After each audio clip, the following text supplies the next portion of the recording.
Hey everyone, Devin here, aka the world's okayest fisherman, and today I'm going to show you how to tie the coolest new fishing rig to come out of Japan, the Inu Rig. Check that out. So cool. So stick around and find out how to tie it for yourself.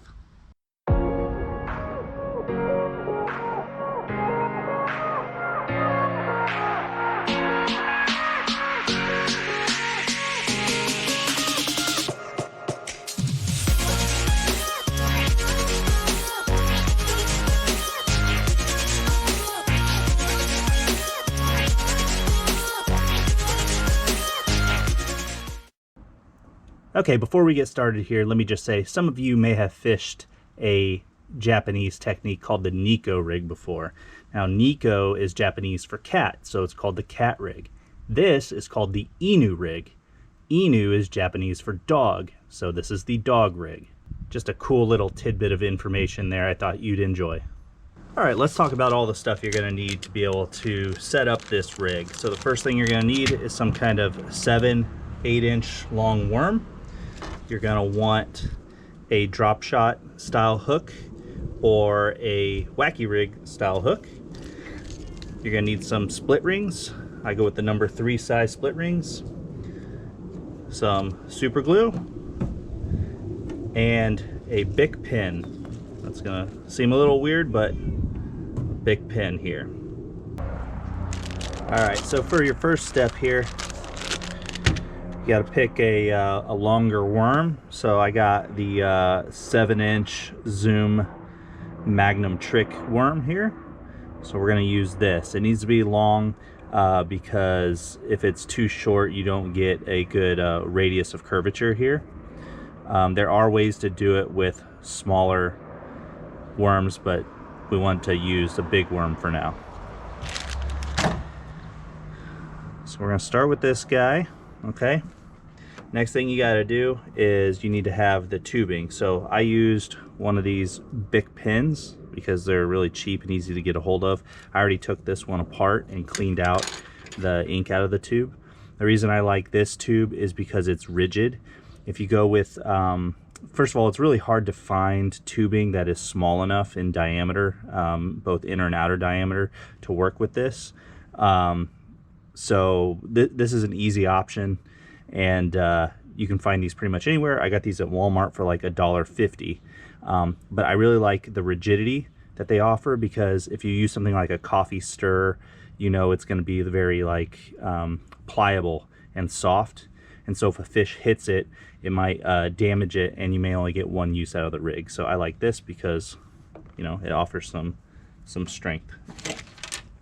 So first thing you need to do is you need to cut your tip at a little bit of an angle, and the reason you do that is so it'll cut through the worm better. Okay, just like that.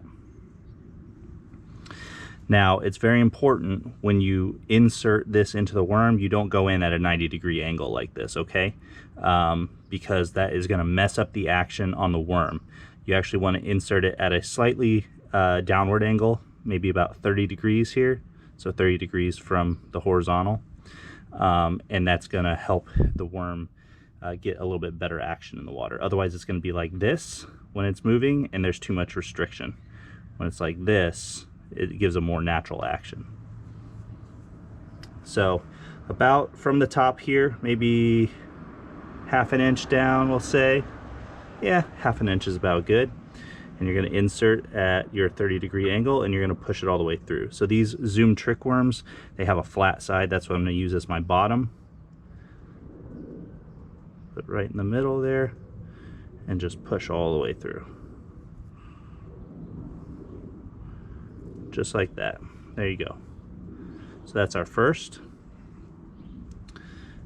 Now what you're going to do is you're going to get your second half here. Make sure you're coming in from the top.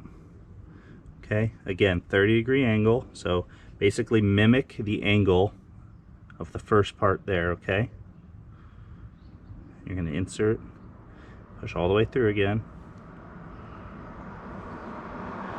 There we go. Slide that down, and then you're going to insert into the tail. The tail doesn't matter as much because we're not going to leave any tubing in the tail. So when it's skewered, that's what it's going to look like. Okay, so now what we're going to do, we can go ahead and take the tail piece off, because like I said, we don't really care about that much. We're going to insert the line through there, but we don't care about this being in there.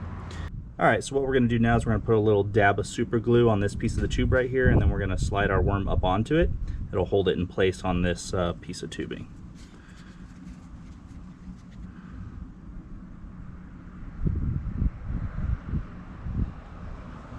Go.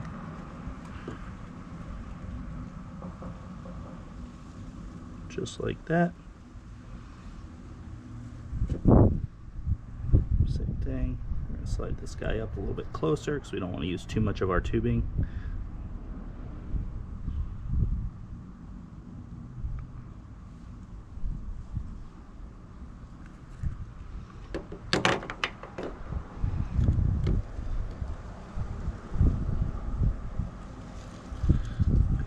Like that. Now we're going to let it dry. Alright, now that it's dry, what we're going to do is we're going to take some scissors here and we're just going to cut in between, and we'll end up trimming it.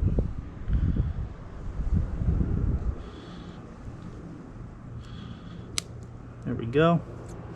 You can cut this end off too. Cut it close. There we go. Alright, now what you're going to do is you're going to trim the excess off of each end here.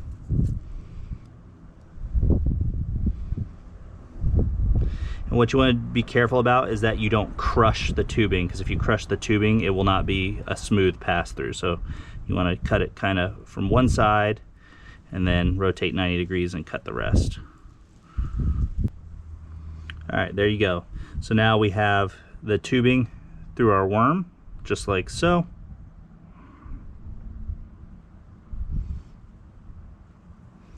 Now I'm going to show you how to finish rigging it up. So now the next step we're going to have to do is we're going to have to thread our line and our hook onto our worm here. So the first thing you're going to want to do is you're going to take the hook that you've chosen, okay? And with the hook point up, you want to thread your line through the eye there. This guy can free ride, so you don't really got to worry about it. Now you're going to take your worm, and since we started from the bottom and going in this angle, we're going to start in the same direction. We're going to come up from the bottom, bring your line up. Without turning or twisting the worm or anything, take your line, go down through the top of the next tubing, and then the last part is through the hole that we made in the tail. This is why we don't need any tubing down here, because what I like is that there is some added friction right here, so that when you're fishing it, it doesn't slide up as much. And you'll kind of understand what I'm talking about, because there's free movement through this tubing here, and I don't want that to happen down here, and you'll see why in just a second. So now we're going to take our split ring and we're going to tie it on to this end right here. Doesn't matter what knot you use to tie the split ring on, any knot will work. Alright, one thing you want to make sure when you tie it on is that you tie it on to the single piece of wire here and not over the double loop, just because if that slides off, it's now loose and it can break easier. So alright, now let's go ahead and just pull this tight so you can see. So this is what it looks like. You got your split ring down here, the line makes an S curve here and comes in up here, and what it looks like when you're fishing it, let's see if I can do it, you notice it looks like a worm swimming, or like a snake or something along those lines. Look at that. So very lifelike action, very different, something bass have never seen before. So now you're going to take your hook. What you want to do is you want to line the eye up with your tubing that's in the worm, and you want to find out about where that hook is going to skin hook into the worm. And we're going to go ahead and do that. Skin hook it in, bring it out the top, and then just set that eye flush, or mostly flush, against the tubing. And that's it. So now when you're fishing this in the water, it's going to move and rebound and look like a worm or a snake or something swimming through the water. So this is the traditional way of setting it up, exactly like this. Now I'm going to show you how I modify it to what I like to do, because my one concern I have with this rig is that this hook is not actually tied on. So there's really, if I hook into a fish, all the load is actually being carried down through this split ring right here. And this hook is allowed to free slide on this line. So if a fish is on and rips this out, he can actually slide up the line. And if I put more tension on the line, it's going to reel everything down and it's going to shock against this and it might rip out. So I'm going to show you now how to modify this to improve hookup ratio, add some extra flash to it.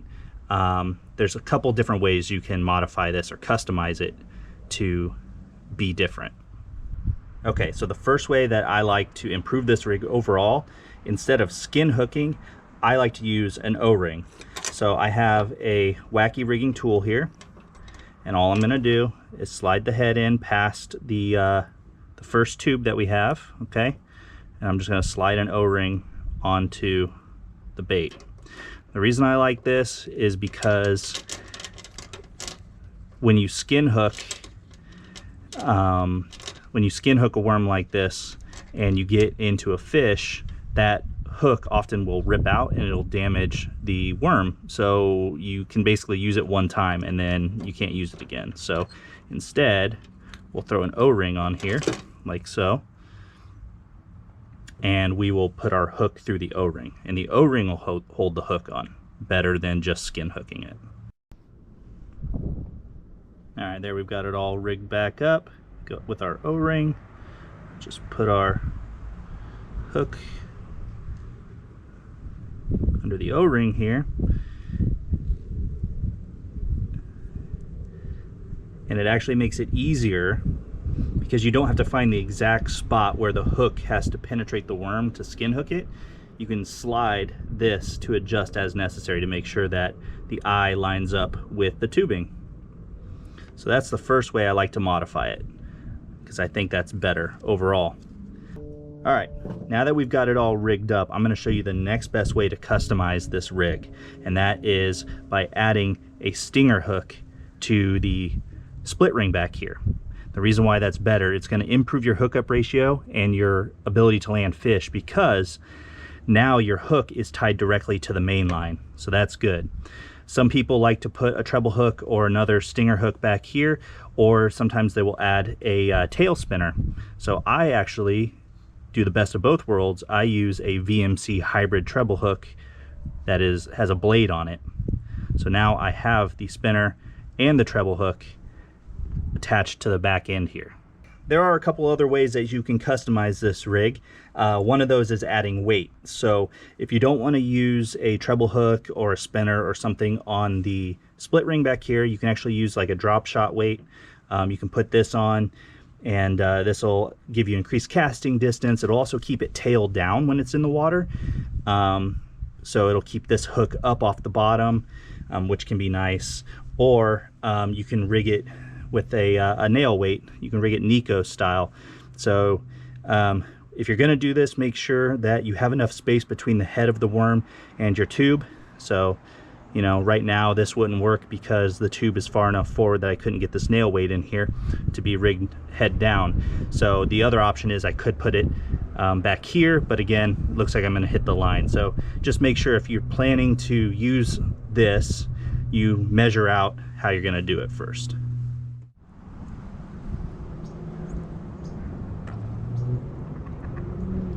Don't eat my worm, turtle.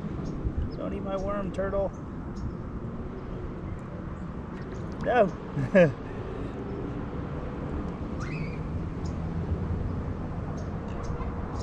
It's so lifelike, the turtle's coming after it. Alright everybody, I hope you enjoyed this video. If you did, give it a like, hit the subscribe and notification buttons below so you can be notified when I release new content. Also leave a comment, let me know what you think of the Inu rig here and what you think of my modifications. Hope you found the video informative and helpful. We'll see you next time.